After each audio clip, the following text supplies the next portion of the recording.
আমাদের মানে এমনি চুলের পক্ষে ভালো সব করতে, বুঝলা, চুলের পক্ষে ভালো। আরও হলো যে দাঁত যার হয়ে গেছে ওটাও ভালো হবে। মানে পয়সা দেখবে হালকা চুলকাতে হবে, চুলকা লাগাইতে হবে, লাগিয়ে 10 মিনিট শুকাইতে হবে। শুকিয়ে আলো তো গা ধুয়ে আলো, তেল সাবান মাখতে পারবে না।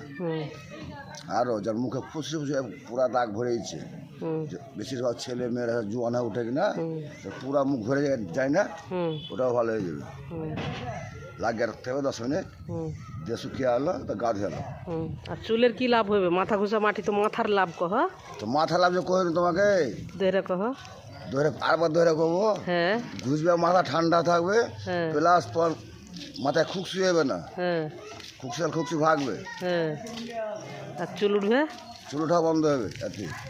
ফের এখন যাবো মাটি আনতে কিনা, এই মাটি নিলে ফের চুল উঠবে। এই পাত্তা ধরতে লেগে যায়, সাঁতালে বিক্রি আমার বেশি। কোনটাকার মাটি এগুলো? ঝাড়খণ্ডে। ঝাড়খণ্ড কোন জায়গা? বারোরাম গাছি।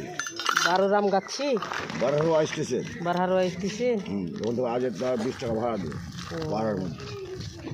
কয় টাকা করে নিয়ে আসছে এগুলো মাটি তুমি? স্যার আমি ওখানে 10 টাকা কিনি আর 10 টাকা খরচা, 20 টাকা 30 টাকা বেশি। ঠিকই আছে, অতি তো কামাইতে হবে। 200 টাকা যে নাই হবে। হ্যাঁ, তুমি 1000 টাকা কামাও না, তোমার প্রচার করে দিচ্ছি, যদি বেশি বিকে যায় আর একটা গ্রাহক চলে আসছে, দেখো দৌড়তে দৌড়তে। মাথা দাও হাঁকা 8 টাকার দাও। চুল কালো হবে লেকর? আমি নেব না, আমি চুল কালো করার তেল দেওয়া আছে। সে চাই। হ্যাঁ।